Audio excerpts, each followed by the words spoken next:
आगरा के इस हॉल में बैठे हुए इस संघ को मैं नमन करता हूं। संगम नमामि, संगम नमामि, संगम नमामि। सुबह से लगातार सवर्ण संघ की ही बात चल रही है। कई सारे साथियों ने अपने अनुभव बताए और कई जो साथी या तो पहली बार आज के इस कार्यक्रम में आए होंगे या इससे पहले कभी सवर्ण संघ के बारे में नहीं सुना होगा, तो उनके लिए मैं बता दूं कि सवर्ण संघ 10 नियमों के आधार पर चलता है और ये 10 नियम, इनको गोल्डन रूल कहा जाता है। अमर्त्य विनय, सुनहरे नियम। सवाल आता है कि इन नियमों की आवश्यकता क्यों होगी। तो संघ की जो प्रक्रिया चलती है वो लोगों के लिए और लोगों के द्वारा ही चलती है। लोगों के द्वारा नियम बनाए जाते हैं और वो लोगों के लिए ही नियम बनाए जाते हैं। तो इसी प्रकार से सवर्ण संघ में भी 10 नियम बनाए गए, जिन नियमों पर सवर्ण संघ चलता है। और ये नियम जो हमें इकट्ठा होने, एक साथ बैठने और एक साथ जुड़ने में बाधक कर रहे थे, उन समस्याओं के समाधान के रूप में ये नियम बनाए गए। तो पहली जो समस्या थी वो थी हमारी पहचान की। हम किस पहचान के साथ एक साथ बैठे। तो सवर्ण संघ में पहला नियम बना कि सवर्ण संघ में केवल और केवल सवर्ण लोग ही होंगे, केवल सवर्ण आएंगे, सवर्णों के साथ ही हम मिलजुल कर बैठेंगे। सवर्ण संघ में कोई वर्ण नहीं होगा, क्योंकि हमारे इकट्ठा बैठने में एक बहुत बड़ा जो बाधक था वो यही बात थी कि हमारी कोई पहचान नहीं थी।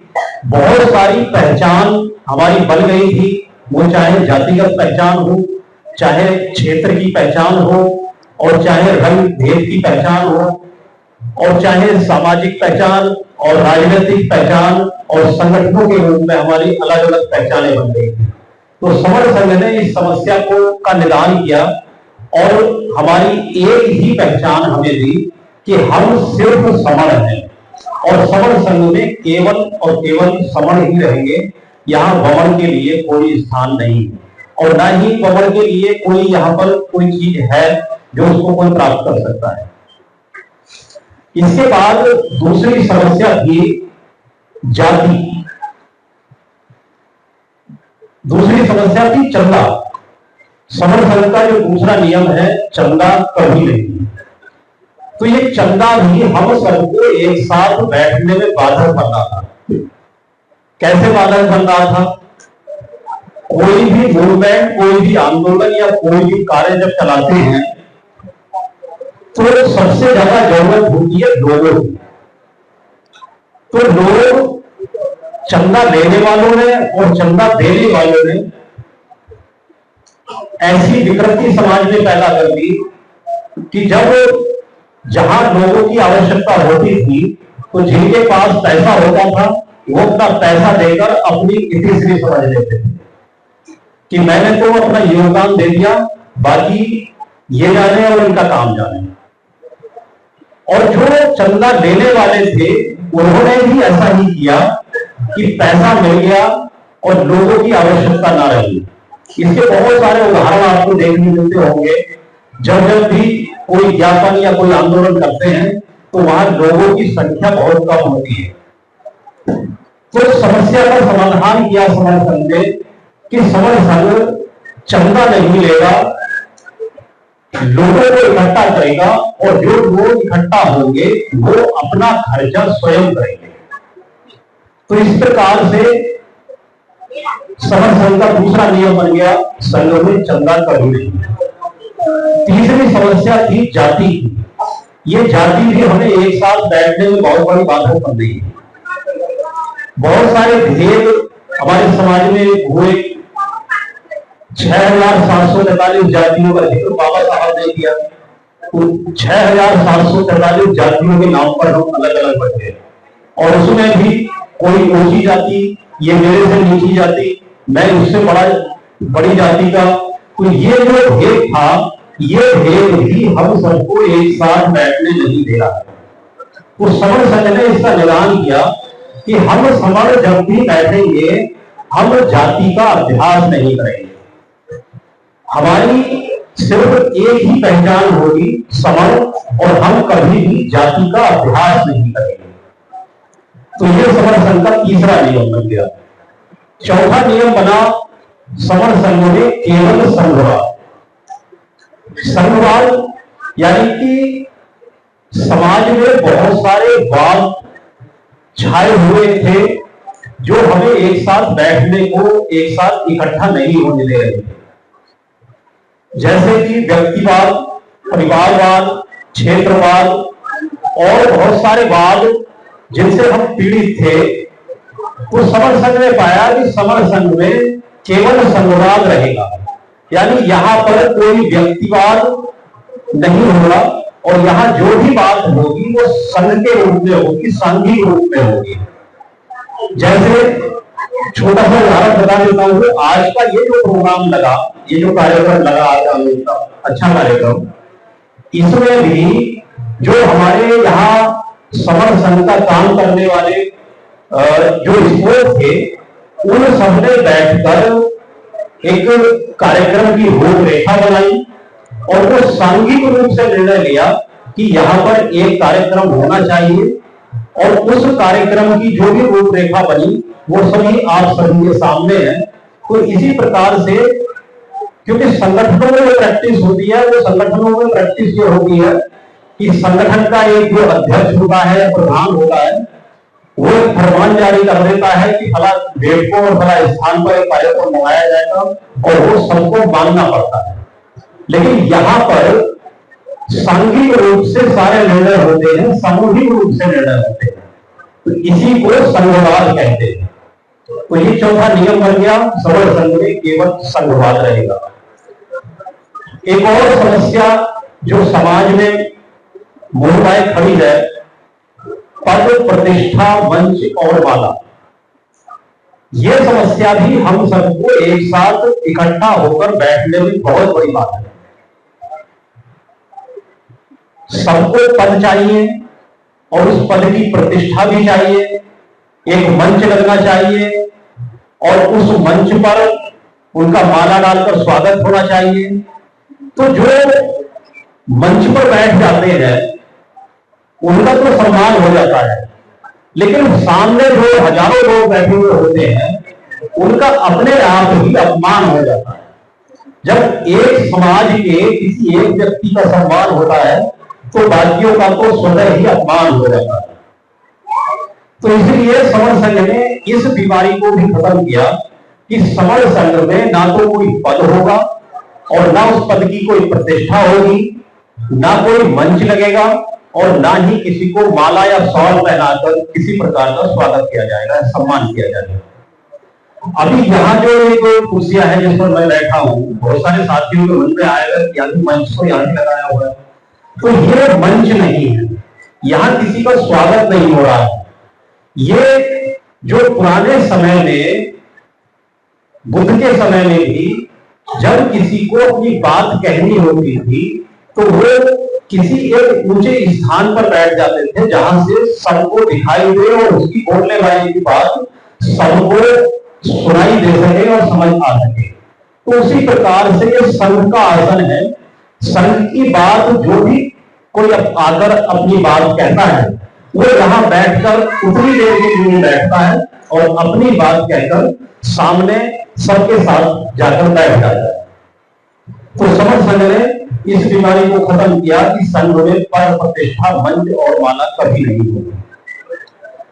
इसके बाद छठा नियम बना पंजीकरण कभी नहीं, यानी समर संघ का पंजीकरण कभी नहीं हो सकता, क्योंकि समर संघ पंजीकरण जो होता है वो किसी ऐसी वस्तुओं का या ऐसी चीजों का या ऐसी प्रॉपर्टियों का होता है जिसका कोई मालिक होता है, क्योंकि रजिस्ट्रेशन होता ही मालिक के नाम है। वो चाहे कोई प्रॉपर्टी हो, कोई गाड़ी है, या जो संगठन है उसमें भी कोई पदाधिकारी होते हैं, पद होते हैं, उन्हीं का पंजीकरण होता है। अब क्योंकि समर संघ में तो ना तो कोई मालिक है और ना ही यहाँ पर कोई पद है, ना कोई पदाधिकारी है, तो इसलिए समर संघ का पंजीकरण नहीं हो सकता है। क्योंकि पंजीकरण जो कराने जाते हैं वो सरकार के पास होते हैं पंजीकरण, और जबकि संघ सरकारों और बाकी चीजों से सब बहुत ऊपर की चीज है। और एक तरफ हम कहते हैं कि ये समर संघ 120 करोड़ लोगों का संघ है, इस संघ के 120 करोड़ लोग मालिक हैं, तो इन 120 करोड़ लोगों का पंजीकरण कौन करेगा, कहां करेगा और कितने साल लगेंगे? तो इसलिए संघ का पंजीकरण कभी नहीं हो सकता, यह नियम बना दिया। 7वां नियम बना, संघ का आदेश सर्वोपरि, संघाधिशेष सर्वोपरि, यानी कि समर संघ का जो भी आदेश आएगा वो सर्वोपरि होगा। जैसा कि मैंने पहले ही बताया कि समर संघ का आदेश किसी एक व्यक्ति के द्वारा नहीं आता। उससे पहले संघ में काम कैसे होता है, कैसे हाउस चलता है, वो अभी थोड़ी देर पहले बताया था। तो समर संघ में जितना भी काम होता है वो समर संघ के हाउस के द्वारा होता है, और हाउस का संचालन लोग करते हैं। तो उसी हाउस से जो भी पास हो जाता है वो संघ का आदेश बन जाता है। क्योंकि लोगों के द्वारा बनाया गया होता है, इसलिए सभी लोगों को मान्य होता है, और वो संघाधिशेष सबसे ऊपर होता है, सभी को मानना अनिवार्य होता है। इसके बाद 8वां गोल्डन रूल बना, समर संघ कभी राजनीति में नहीं जाएगा। इस सवाल पर बहुत सारे लोगों में भ्रांतियां हो जाती हैं, क्योंकि हमें पिछले 70 सालों में यही सिखाया गया है, यही घोल घोल कर खिलाया गया है कि राजनीति ही सभी तालों की मास्टर चाबी है। ये हमें घोल घोल कर हमारे पूरे दिमाग में भर दिया गया है। तो समर संघ कहता है कि राजनीति में नहीं जाना, तो समर संघ का कहना है कि संघ राजनीति में कभी नहीं जाएगा। कोई भी समर संघी राजनीति में जाना चाहे तो वो जा सकता है। समर संघी के राजनीति में जाने पर कोई रोक नहीं है, क्योंकि राजनीति भी एक काम है, जैसे बाकी काम है। कोई शिक्षा पर काम करना चाहता है, कोई चिकित्सा में काम करता है, तो जो लोग राजनीति में इंटरेस्ट रखते हैं वो राजनीति में जा सकते हैं, संघ राजनीति में नहीं जाएगा। इसका उदाहरण भी हम देख रहे हैं। आज जो सरकार चल रही है वो भी संघ की सरकार चल रही है, लेकिन वो सक्रिय राजनीति में नहीं है। तो इसी प्रकार से समर संघ भी कभी राजनीति में नहीं जाएगा, संघ के लोग राजनीति में जा सकते हैं। और 9वां एक नियम बना, संघ घातक की वापसी कभी संघ में नहीं। यही एक कारण था जो हम सबको बैठने में, इकट्ठा होने में बाधक बनता था। हम एक परिवार में रहते हैं, और अगर हमारे परिवार में कोई व्यक्ति ऐसा हो जो हमारे परिवार को तोड़ने का प्रयास करता हो, तो उसको हम कभी माफी नहीं देते। इसी प्रकार से जो संघों का 120 करोड़ लोगों का संघ है, ये भी एक परिवार है, और इस परिवार के साथ अगर कोई घात करता है तो उसको आजीवन समर संघ में वापस नहीं लिया जाएगा। इसका उदाहरण हमें बुद्ध के समय भी मिलता है। गौतम बुद्ध के संघ में कुछ श्रामणियों को बुद्ध का चचेरा भाई देवदत्त बहकाकर ले गया, गलत जानकारी देकर वो संघ से तोड़कर ले गया। बाद में बुद्ध ने अपने सीनियर भिक्षुओं को उनके पास भेजा, उन भिक्षुओं को समझाया, तो वो समझ के वो सारे जितने 500 से ज्यादा जो श्रामणी थे वो तो वापस संघ में आ गए, लेकिन बुद्ध ने कभी देवदत्त को वापस संघ में नहीं लिया, और वो किस प्रकार से मरा सब जानते हैं। तो इसी प्रकार से समर संघ के साथ भी जो भी कोई घात करेगा उसकी वापसी कभी दोबारा से संघ में नहीं होगी। और 10वां गोल्डन रूल, इन सारे जो मैंने अभी 1 से 9 तक 10 नियम बताए हैं, इन नियमों को सुरक्षित रखने के लिए 10वां नियम बनाया गया कि यही नियम समर संघ का आधार रहेंगे। ये नियम ना कभी बदले जा सकते हैं और ना कभी अमान्य किए जाएंगे। तो इन 10 नियमों के आधार पर ही समर संघ का पूरा काम चलता है। तो समय क्योंकि अधिक हो गया है, मैं इन्हीं शब्दों के साथ आप सबसे इजाजत चाहता हूं। अगर मेरे शब्दों में कहीं कोई त्रुटि रह गई हो तो उसके लिए यहाँ बैठे संघ से क्षमा चाहता हूं। संघ मुझे माफ करें। संगम नमामि, संगम नमामि, संगम।